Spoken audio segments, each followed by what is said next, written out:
राधे राधे, जय श्री कृष्णा। मैं सीमा सिंह बड़ों को चरण इस पर, छोटों को प्यार और बराबर वालों को नमस्कार करती हूँ।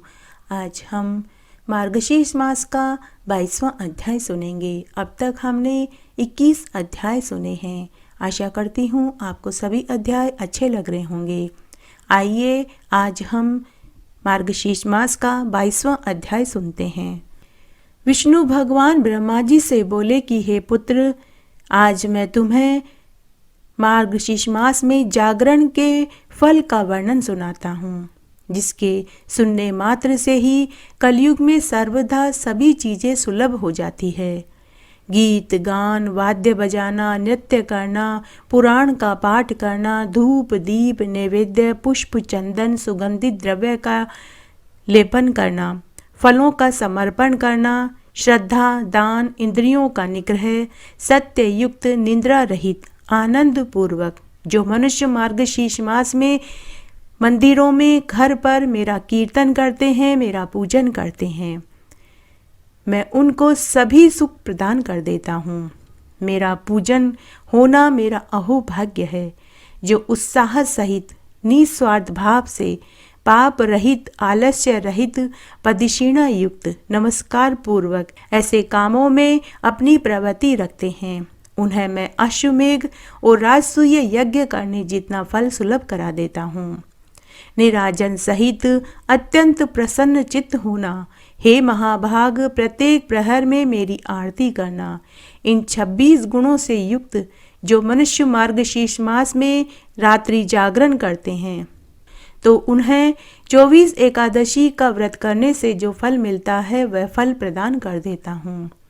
जो मनुष्य एकादशी के दिन भक्ति से रात्रि जागरण करता है वह फिर पृथ्वी पर जन्म नहीं लेता। जो इस प्रकार धन और श्रद्धा से रहित होकर यथाशक्ति परम भक्ति से रात्रि जागरण करते हैं वह मुझ में ही लीन हो जाते हैं। जो प्राणी मेरे एकादशी के दिन में सोते हैं तो उनको समझना चाहिए कि वे कलयुग में सर्प से डसे जाते हैं। जो प्राणी रात्रि जागरण नहीं करते वे माया रूपी पाप के बंधन में पड़कर अत्यंत मोहित हो जाते हैं और मरने के बाद रौरव नरक के दुख को पाते हैं। जिन्होंने कलयुग में एकादशी के दिन बिना रात्रि जागरण के ही एकादशी को बिता दिया तो उनको अवश्य ही विनाश का कारण समझना चाहिए, क्योंकि यह जीवन अनित्य है। जो दोनों नेत्रों को खोलकर हृदय में मेरे चरण अरविंदों को स्थिर कर रात्रि जागरण को नहीं देखते वे महापातकी कहलाते हैं। वाचक के न रहने पर गीत अन्यत्यों को करावें। हे देवेश, यदि वाचक अर्थात व्यास जी मिल जाए तो पुराण का पाठ का श्रवण करें। हे पुत्र, 1000 अश्वमेघ यज्ञ, 100 राजसूय यज्ञ, 1000 वाजपेय यज्ञ करने का जो पुण्य होता है वही पुण्य एकादशी के दिन रात्रि जागरण करने से ही मैं प्रदान कर देता हूँ। हे मानद, मेरे एकादशी के दिन जागरण करने से पितृपक्ष के, मातृपक्ष के, स्त्री पक्ष के 7 कुलों का उद्धार हो जाता है। उपवास के दिन जागरण प्रारंभ होने पर जो विघ्न उपस्थित करता है तो मैं उस स्थान को छोड़कर तथा शाप देकर चला जाता हूँ। जो लोग मेरे अविद्या एकादशी के दिन जागरण करते हैं उनके बीच में प्रसन्न होकर मैं नृत्य करता हूँ। जो मेरे पास जितने दिन तक जागरण करता है उतने ही 10,000 युग तक वह मेरे लोक में आकर आनंद सुख को पाते हैं। एकादशी के दिन जागरण के बिना पूर्वजों की न गया पिंडदान से, न तीर्थ जाने से, न बहुत यज्ञों से मुक्ति मिलती है। अतः सब साधनों से जागरण श्रेष्ठ है। जो मेरे एकादशी के दिन जागरण के समय पुष्पों से पूजन करता है वह प्रत्येक पुष्प में अश्वमेघ यज्ञ के फल का भागी होता है। हे पुत्र, जो मेरे एकादशी के दिन रात्रि में जागरण के समय दीप दान करता है वह प्रत्येक क्षण के प्रकाश से 10,000 गोदान के फल को प्राप्त कर लेता है। हे पुत्र, जो मेरे जागरण के दिन हविष्यान्य का नैवेद्य अर्पण करता है वह धान के पहाड़ के दान का पुण्य प्राप्त कर लेता है। हे चतुर्वक्त्र, जो अनेक प्रकार के पकवान तथा फलों को मेरे जागरण के दिन देता है, वह 100 गोदान के फल को पाता है। जो मेरा भक्त मेरे जागरण के दिन कपूर के साथ तांबूल को प्रदान कर देता है, वह मेरे प्रसाद से 7 द्वीपों का स्वामी बन जाता है। हे देवेश, जो मेरे जागरण के दिन पुष्पों का मंडप बनाते हैं, वह पुष्पों से सजाए हुए विमान पर सवार होकर मेरे गृह में आकर आनंद सुख पाते हैं। जो मेरे जागरण के दिन कपूर और गूगल का धूप देते हैं, वह अपने लाख जन्म के पापों को भस्म कर देते हैं। जो मेरे जागरण के दिन मुझको दही, दूध, घी, जल से स्नान कराते हैं, वह इस लोक के सुख को भोग कर अंत में श्रेष्ठ मुक्ति को पाते हैं। जो दिव्य वस्त्रों को और विविध प्रकार के फलों को मेरे लिए देता है, वह वस्त्र के जितने सूत होते हैं उतने वर्षों तक चिरकाल में स्वर्ग का वास पाते हैं। जो रत्नों से जड़ी सुवर्ण के आभूषण को मेरे लिए देता है, वह 7 कल्प पर्यंत मेरे गोद में आकर वास करता है और मेरा प्रिय भक्त बन जाता है। जो घी से, विशेषकर गाय के घी से दीपक को मेरे जागरण की रात को पूरी रात जलाता है, उसको 1-1 मिनट में 10,000 गोदान का मैं फल प्रदान कर देता हूँ। हे चतुर्वक्त, जो मेरे जागरण के दिन कपूर के दीपक से निराजन करता है, वह कपिला गोदान के फल का भागी हो जाता है।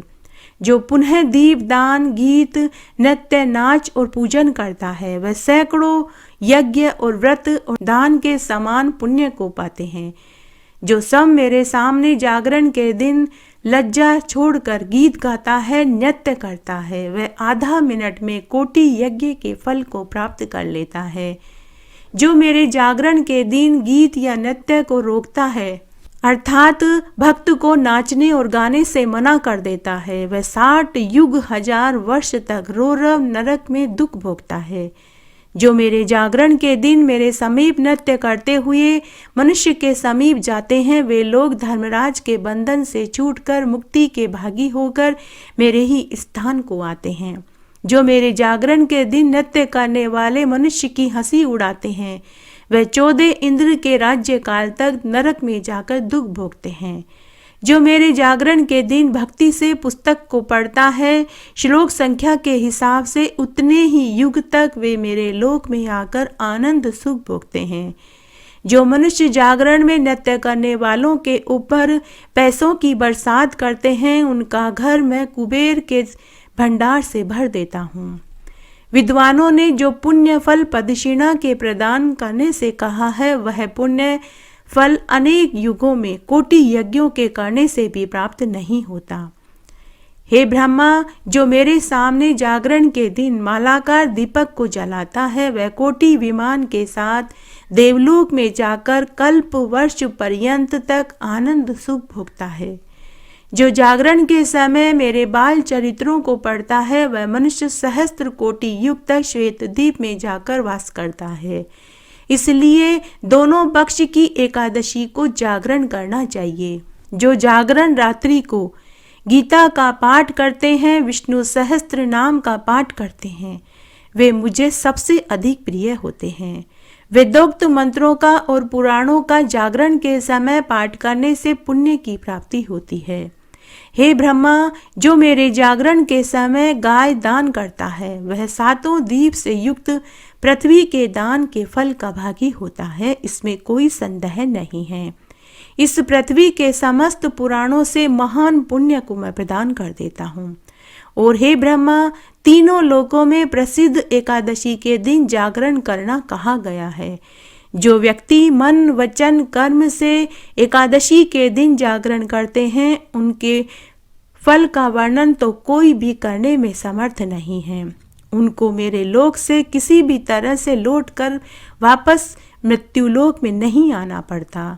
जो रात्रि के समय अन्य लोगों को जागरण के लिए उत्साहित करते हैं, हे पुत्र, मैं उन्हें सभी सुख प्रदान कर देता हूँ। वह मेरे लोक में 1000 वर्ष तक आनंद सुख पाते हैं और बाद में पुनः पृथ्वी पर आकर चक्रवर्ती राजा बनते हैं। यह मेरा कथन सत्य है। रात्रि में जागरण करने वालों का राजा ककुत्स के समान होता है। जो अपनी शक्ति के अनुसार दान देता है वह अति दुर्लभ राज्य को पाता है। जो कोई गाने वाले, बाजा बजाने वाले, नाचने वाले और जो ब्राह्मण मेरे जागरण में आकर गायन आदि करते हैं, वे सब नाचने वाली वेश्या के साथ मेरे सनातन लोक में आते हैं। दुष्ट योनि में जन्म लेकर भी मेरी एकादशी के दिन जागरण करते हैं, वे समस्त यज्ञों के फल के भागी होते हैं। हे मुनि श्रेष्ठ, कामी लोग भी राजा हो गए हैं और निष्काम तथा चांडाल आदि भी जागरण करके मुक्ति के भागी हो गए हैं। तथा मेरे एकादशी के दिन जागरण में जाति का विवेक नहीं है। कलयुग में मेरे एकादशी के दिन एक जागरण को छोड़कर न तो ध्यान पवित्र है और न ही अन्य कोई चीज पवित्र है। कलयुग में न गंगा का जल पवित्र है और न ही जाप पवित्र है। द्वादशी के आने पर जो लोग जागरण करते हैं वे इस कलयुग में धन्य हैं और कृतार्थ हैं, इसमें कोई संदेह नहीं है। इस मनुष्य लोक में मनुष्य एकादशी से विमुख न होवे, क्योंकि एकादशी से विमुख मनुष्य अपने से पूर्व के गत और आगे होने वाले जीवों को नरक में गिराता है। श्रेष्ठ गुणों से युक्त एक पुत्र का होना अच्छा है, किंतु निर्गुण बहुत पुत्रों के होने से कोई लाभ नहीं। जो एकादशी के दिन जागरण करके अपने पूर्वजों का उद्धार करते हैं और जो मेरे कहे हुए जागरण के महात्म्य का श्रवण करते हैं, वे इस संसार के समस्त सुखों को प्राप्त करते हैं। हे पुत्र, वह जागरण के महात्म्य से अपने 100 कुलों का उद्धार कर देते हैं। अगम्या स्त्री में गमन करने से और अभक्ष्य वस्तु के भक्षण करने से जो पाप होता है, हे सूत, वह समस्त पाप एकादशी के जागरण से नष्ट हो जाते हैं। और अज्ञान से जो पाप किया जाए, ज्ञान पूर्वक जो पाप किया जाए और जो पूर्व जन्म का अर्जित पाप है तथा इस जन्म से जो पाप किए हैं, एकादशी के जागरण से उन समस्त पापों से वह रहित हो जाता है और इस संसार के समस्त सुखों को भोगकर मन वांछित कार्य को वे सिद्ध कर लेते हैं। हे चतुर्वक्त्र, मेरे एकादशी की रात का जागरण करने पर मनुष्य केवल जागरण से ही मुक्ति के गामी हो जाते हैं। जो फल एकादशी के दिन कलयुग में जागरण करने वालों को होता है, उस फल की प्राप्ति कुरुक्षेत्र और प्रयाग में वास करने वालों को भी प्राप्त नहीं होता। हे पुत्र, एकादशी के दिन जागरण करने से जिस फल की प्राप्ति होती है, उस फल की प्राप्ति हजारों अश्वमेघ यज्ञ और कोटि तीर्थों में स्नान करने से भी प्राप्त नहीं होती। जो एकादशी के इस महात्म्य को पढ़ता है, सुनता है, सुनाता है, वह मनुष्य समस्त पापों से रहित होकर परम गति को पाता है। जिस मनुष्य के यहाँ एकादशी कारण है अथवा एकादशी के दिन व्रत, पूजन, जागरण होते हैं, उसके समस्त दुष्ट ग्रह सदा के लिए सौम्य बन जाते हैं। उसे कभी संतान के वियोग का दुख नहीं सहन करना पड़ता। वह पुत्र, पौत्र, धन से युक्त हो जाता है तथा मेरी कीर्ति सुनने में नित्य प्रेम होता है। वह प्रेम कभी नष्ट नहीं होता तथा रण में और राजकुल में हमेशा विजयी होता है।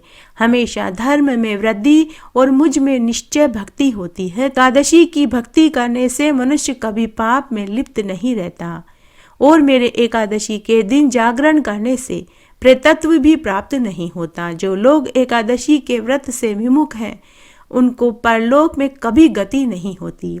इसलिए कलयुग में एकादशी के दिन व्रत सब उपायों से अवश्य करना चाहिए। 1000 अश्वमेघ यज्ञ और 100 राजसूय यज्ञ करने से जो फल प्राप्त होता है, वही फल एकादशी के दिन जागरण करने से ही प्राप्त हो जाता है। 88,000 ब्राह्मणों को तीर्थों में ले जाकर स्नान कराने, भोजन कराने से जो फल मिलता है, वही फल मार्गशीर्ष मास में एकादशी के दिन जागरण से ही मिल जाता है। जप, तप, दान, पुण्य करने से, पवित्र नदियों में जाकर स्नान करने का जो अक्षय फल मिलता है, वही फल एकादशी के दिन जागरण करने से ही प्राप्त हो जाता है। प्रत्येक मनुष्य चाहता है कि उसे उसकी मन पसंद वस्तु मिले। अगर मनुष्य पूरी श्रद्धा से एकादशी के दिन रात्रि जागरण करता है तो उसको उसकी मनपसंद सभी वस्तुएं मैं उपलब्ध करवा देता हूँ। जो मनुष्य मेरे चरणामृत का पान करते हैं, सिर पर चरणामृत को धारण करते हैं, वे आवागमन के चक्र से छूट जाते हैं। उन्हें मरते समय की पीड़ा नहीं उठानी पड़ती। उनके लिए यम मार्ग का रास्ता सुगम हो जाता है। उन्हें यमराज का भय कभी नहीं सताता और उन्हें मरते समय की पीड़ा भी नहीं उठानी पड़ती। मरने पर उन्हें लेने के लिए यमदूत नहीं बल्कि स्वयं विष्णु दूत पुष्पक विमान लेकर आते हैं। जो मनुष्य नित्य मार्गशीर्ष मास में विष्णु स्तुति करते हैं, गीता के 14वें अध्याय का श्रवण करते हैं, विष्णु मंदिरों में गायत्री मंत्रों का 108 बार जाप करते हैं, विष्णु मंदिर में 108 प्रदक्षिणा करते हैं, वे कभी पाप में लिप्त नहीं रहते। जो व्यक्ति अगहन मास में पंडितों, योग्य ब्राह्मणों, गरीबों को अन्न, वस्त्र, रुपया दान करते हैं, वे कीर्तिवान, यशस्वी, तेजस्वी, चतुर्गनी, चक्रवर्ती राजा बनते हैं। उन्हें धन, वैभव, सुख, संपत्ति, दीर्घायु, संतान की प्राप्ति होती है। जो मनुष्य मार्गशीर्ष मास में भगवान विष्णु की स्वर्ण की प्रतिमा योग्य पंडितों को दान में देते हैं, उन्हें राजसूय यज्ञ करने जितना मैं फल प्रदान कर देता हूँ। अगर कोई व्यक्ति पूरे अगहन मास में सूर्य नारायण भगवान को अर्घ्य देने का नियम लेते हैं तो उन्हें मार्गशीर्ष मास की समाप्ति पर लाल रंग की गाय ब्राह्मण को भोजन करा के दक्षिणा के साथ दान में देनी चाहिए। धन, दौलत, खुशियाँ, सफलता, असफलता सब हमारे कर्मों का फल है। भूतकाल में हमने जो अच्छे बुरे कर्म किए हैं उसका फल हमें भोगना ही पड़ता है। भगवान की न्याय व्यवस्था बिल्कुल सुनिश्चित है। अच्छे कर्म करने वालों को अच्छा फल और बुरे कर्म करने वालों को बुरा फल भोगना ही पड़ता है। कल हमने जो कर्म किए उसका फल हम आज भोग रहे हैं। हम खुद अपना भाग्य लिखते हैं। प्रत्येक मनुष्य को उसके भाग्य के अनुसार ही ईश्वर फल देता है। कर्मों का फल भोगे बिना मुक्ति नहीं मिलती। इंसान जो करता है उसे वही मिलता है। अच्छे कर्म करता है तो अच्छा फल, बुरे कर्म करता है तो बुरा फल भोगना ही पड़ता है। पका हुआ फल कभी कड़वा नहीं निकलता, वह हमेशा मीठा ही निकलता है। कोई किसी के दुख का कारण नहीं होता, अपने ही कर्म होते हैं जिसकी वजह से हमें दुख उठाने पड़ते हैं। आज हम जो कुछ भी हैं वो पिछले कर्मों की देन है। इसी को प्रारब्ध कहते हैं। अजगर करे न चाकरी, पंछी करे न काम, दास मलूक कह गए सबके दाता राम। लोभ मोह स्वार्थ से उठे बिना सच्चे सुख की कल्पना नहीं की जा सकती। मेहनत से जो कमाया जाता है उसे ही हरि की इच्छा समझनी चाहिए। लोभ, मोह, माया, डाह सभी दुख देने वाले हैं, इनसे बचना चाहिए। त्याग और परहित से बढ़कर कोई सुख नहीं। कभी किसी गरीब की मदद करें, प्यासे को पानी, भूखे को रोटी, अंधे को सड़क पार करा के जो सुख की अनुभूति होती है उसका वर्णन तो किया ही नहीं जा सकता। किसी ने सच कहा है, कर्म वह आईना है जो हमें हमारा स्वरूप दिखाता है। इस अध्याय में हम तुलसी जी की एक पौराणिक कहानी सुनेंगे। सभी कथा कहानियों और महात्म्य के साथ में तुलसी जी की कहानी सुनने का बहुत पुण्यफल मिलता है। आइए आज हम तुलसी जी की कहानी सुनते हैं। एक बार बहुत छोटा सा गांव था। उस गांव में एक ननद भाभी रहती थी। ननद धार्मिक विचारों की थी। वह कुंवारी थी और रोज सुबह नहा धोकर तुलसी जी सींचती थी। संध्या के समय दियाबाती करती थी और रोज तुलसी जी के पास बैठकर 5 भजन गाया करती थी। ननद को तुलसी माँ से बहुत लगाव था। भाभी को ननद फूटी आंख नहीं सुहाती थी। भाभी जब ननद को तुलसी जी की पूजा पाठ करते देखती तो वह हमेशा उसे जली कटी सुनाती थी कि क्या रोज रोज तुलसी जी को सींचती है, दियाबाती करती है, क्या ससुराल में यह सब चीज़ें काम आएगी? घर का चूल्हे चौके का काम करना क्यों नहीं सीखती? आगे काम तो यही चीज़ें आएगी। कभी गुस्से में कहती कि जब तेरी शादी होगी तो बारात में मैं तुलसी ही खाने को दूंगी और तुलसी ही दहेज में दूंगी। ननद कुछ नहीं बोलती थी। ननद बड़ी ही धैर्यशील और शांत स्वभाव की थी। वह इस बात की शिकायत अपने भाई से भी नहीं करती थी, क्योंकि वह अपने भाई के घर को बिगाड़ना नहीं बनाना चाहती थी। इस तरह समय बीतने लगा। जब ननद विवाह लायक हुई और शादी का दिन आया तो भाभी ने बारातियों के सामने तुलसी का गमला तोड़कर फेंक दिया। तुलसी माता की कृपा से वह फूलों के हार में बदल गया। फिर भाभी ने गुस्से में आकर सभी खाने में तुलसी की पत्तियां तोड़कर डाल दी, ताकि खाना कड़वा और कसेला हो जाए। लेकिन तुलसी माता की कृपा से सभी खाने की चीज़ें स्वादिष्ट व्यंजनों में बदल गई। फिर भाभी ने अपनी ननद को गहनों की जगह तुलसी की मंजरी पहना दी, लेकिन तुलसी माता की असीम अनुकंपा से वह तुलसी की मंजरी बेशकीमती हीरे मोती के हार में बदल गई। उसके बाद भाभी ने अपनी ननद को फटी पुरानी साड़ियाँ रखकर तुलसी का जनेऊ रख दिया, तो वे फटी पुरानी साड़ियाँ सुंदर रेशमी जरी हीरे मोती की साड़ियों में बदल गई। जब ननद ससुराल में पहुंची तो सभी ससुराल वालों ने दहेज देखकर बहुत बड़ाई करी। जब भाभी को इन सब बातों का पता चला तो उसे महान आश्चर्य हुआ। उसे तुलसी की महत्ता समझ में आ चुकी थी। भाभी के खुद के भी एक लड़की थी। भाभी ने अपनी लड़की से कहा कि तू भी अपनी बुआ की जैसे तुलसी जी की पूजा पाठ किया कर। देख, तेरी बुआ तुलसी जी की पूजा पाठ करती थी तो उसे खूब ठाट बाट हो गया। तुझे भी तेरी बुआ की तरह फल मिलेगा। लेकिन भाभी की लड़की श्रद्धा भाव से तुलसी जी की पूजा नहीं करती थी, वह मात्र दिखावा करती थी। जब भाभी की लड़की का विवाह का समय आया तो भाभी ने सोचा कि जैसा बर्ताव मैंने ननद के विवाह पर किया, अगर वैसा ही बर्ताव मैं अपनी लड़की के साथ करूं तो शायद तुलसी माँ मेरी बेटी को भी सब कुछ दे दे जो मेरी ननद को दिया था। तब भाभी ने अपनी लड़की की बारात के सामने तुलसी का गमला तोड़कर फेंक दिया। लेकिन इस बार तुलसी का गमला फूलों के हार में नहीं बदला, वह मिट्टी के ढेर में ही पड़ा रहा। फिर उसने बारातियों के खाने में तुलसी की पत्तियां तोड़कर डाल दी, लेकिन इस बार वह स्वादिष्ट व्यंजनों में नहीं बदला, बल्कि खाना कड़वा और कसेला हो गया। सभी बारातियों ने जैसे ही खाना खाना शुरू करा तो वे थू थू करके थूक दिया और बोले कि खाना तो बड़ा ही बेस्वादला है। फिर भाभी ने अपनी बेटी को तुलसी की मंजरी पहना दी, लेकिन इस बार वह बेशकीमती सोने मोतियों के हार में नहीं बदला, वह तुलसी मंजरी के रूप में ही रहा। फिर भाभी ने फटी पुरानी साड़ियों के ऊपर तुलसी का जनेऊ रख दिया, लेकिन इस बार वे फटी पुरानी साड़ियाँ रेशमी कीमती वस्त्रों में नहीं बदली, बल्कि फटी साड़ियों में ही पड़ी रही।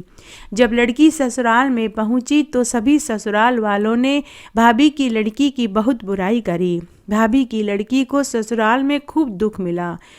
इस तरह समय बीतने लगा। भाभी अपनी ननद को कभी मायके नहीं बुलाती थी। तब एक दिन भाई ने विचार किया कि बहुत दिन हो गए हैं, बहन से मिल करके आऊं। तो उसने अपनी पत्नी से कहा कि मैं अपनी बहन से मिलने उसके ससुराल जाना चाहता हूं, तू मुझे गुड़ की भेली दे दे। तब उसकी पत्नी ने उसे जली कटी सुनाई और एक थैले में ज्वार भर कर दे दिया। पति कुछ नहीं बोला, वह चुपचाप ज्वार का थैला लेकर अपनी बहन के ससुराल के गांव की ओर चल दिया। पूरे रास्ते वह परेशान और दुखी होता रहा और मन ही मन सोचता रहा कि मेरी बहन के ससुराल वाले क्या सोचेंगे कि मैं पहली बार बहन से मिलने आया हूँ और ज्वार लेकर के आया हूँ। तभी उसे एक गौशाला दिखाई दी। भाई ने ज्वार का थैला गाय के सामने उड़ेल दिया। तभी वहाँ खड़ा गाय का हाली बोला कि अरे भाई, गाय हरा चारा खाती है, सोने चांदी और सच्चे मोती नहीं खाती। आप गाय को ये क्या डाल रहे हो? भाई को अपनी आंखों पर विश्वास नहीं हुआ, क्योंकि तुलसी माता की कृपा से ज्वार सोने चांदी और सच्चे मोतियों और आभूषणों में बदल गए थे। भाई ने जड़ से सारे सोने चांदी सच्चे मोती के आभूषण थैले में भरे और प्रसन्नता पूर्वक अपनी बहन के ससुराल बहन से मिलने पहुंच गया। बहन अपने भाई से मिलकर बहुत खुश हुई। भाई ने अपनी बहन को उपहार में सोने चांदी और सच्चे मोती के आभूषण दिए। हे तुलसी माता, जैसे आपने एक भाई की बहन का ख्याल रखा, जैसे उसे तुलसी पूजन का फल दिया, वैसे सबको देना। कहानी कहने वाले को, सुनने वाले को और हुक्कारा भरने वाले को। घटती हो तो पूरी हो तो परवान चढ़े, भूले बिसरे नाम तेरे भंडार में भरे। इस प्रकार आज हमने मार्गशीर्ष मास के महात्म्य का 22वां अध्याय सुना। आशा करती हूँ यह आपको जरूर पसंद आएगा। मेरे साथ बने रहने के लिए आपका धन्यवाद। आगे आने वाले महात्म्य के लिए भी आप इसी तरह मेरे साथ बने रहें। धन्यवाद।